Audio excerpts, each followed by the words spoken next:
പ്രവാസത്തെ ബഹുമാനത്തോടെ കാണുന്ന സമൂഹമാണ് കേരളമെന്ന് പി ശ്രീരാമകൃഷ്ണൻ പറഞ്ഞു. ലോക കേരള സഭയിൽ ഉൾപ്പെടെ പ്രവാസി കേരളീയർ ഉന്നയിച്ച വിവിധ പ്രശ്നങ്ങൾ പരിഹരിക്കുന്നതിനായി നിയമനിർമ്മാണം ഉൾപ്പെടെ സർക്കാർ പരിഗണിക്കുന്നതായും കായിക ന്യൂനക്ഷേമ വകുപ്പ് മന്ത്രി വി അബ്ദുറഹ്മാനും അഭിപ്രായപ്പെട്ടു. വ്യാവസായിക രംഗത്ത് കൂടുതൽ നിക്ഷേപമിറക്കാൻ പ്രവാസികൾ മുന്നോട്ട് വരണം. ഇക്കാര്യത്തിൽ എല്ലാ പിന്തുണയുമായി സംസ്ഥാന സർക്കാർ കൂടെ ഉണ്ടാകും എന്നും മന്ത്രി വ്യക്തമാക്കി. വിദേശ രാജ്യങ്ങളിൽ നിന്ന് അവർ നേടിയ മികച്ച അനുഭവങ്ങളും നൈപുണ്യവും ഈ മേഖലയിൽ ഉപയോഗപ്പെടുത്താൻ കഴിയണം. നോർക്ക റൂട്ട്സും ലോക കേരള സഭയും സംയുക്തമായി സംഘടിപ്പിച്ച അന്താരാഷ്ട്ര പ്രവാസി ദിനാചരണം കോഴിക്കോട് ഹോട്ടൽ മലബാർ പാലസിൽ ഉദ്ഘാടനം ചെയ്ത് സംസാരിക്കുകയായിരുന്നു അദ്ദേഹം.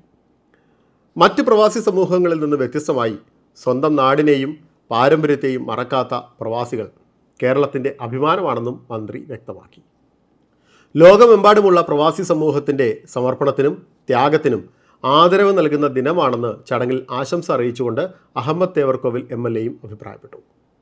പ്രവാസ സൗഹൃദ സമൂഹമാണ് കേരളമെന്ന് ചടങ്ങിൽ അധ്യക്ഷത വഹിച്ച് സംസാരിച്ച Norka roots resident vice chairman P Sreeramakrishnan പറഞ്ഞു. തിരിച്ചെത്തുന്ന പ്രവാസികൾക്കായി സാമ്പത്തിക പുനരേകീകരണ പദ്ധതികളും പെൻഷനും നടപ്പിലാക്കുന്ന രാജ്യത്തെ ഏക ഇടമാണ് കേരളമെന്നും അദ്ദേഹം ഓർമ്മിപ്പിച്ചു.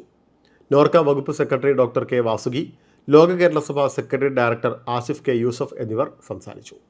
നോർക്ക പദ്ധതികളുടെ അവതരണം Norka roots chief executive officer Ajith Kolassery നിർവഹിച്ചു. തുടർന്ന് വിവിധ നോർക്ക പദ്ധതി ഗുണഭോക്താക്കൾ അവരുടെ അനുഭവവും പങ്കുവച്ചു.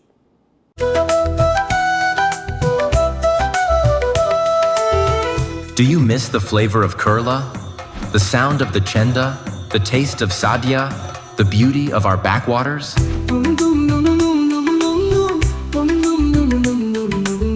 Pravasi Bharati Radio Network brings you the best of Kerala, no matter where you are in the world.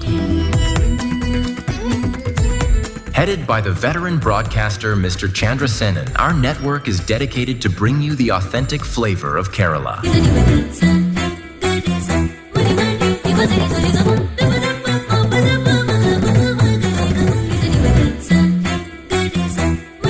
With 8 channels broadcasting in 18 countries, we reach 4.2 crores of Malayalees worldwide. Get ready to experience the flavor of Kerala, no matter where you are.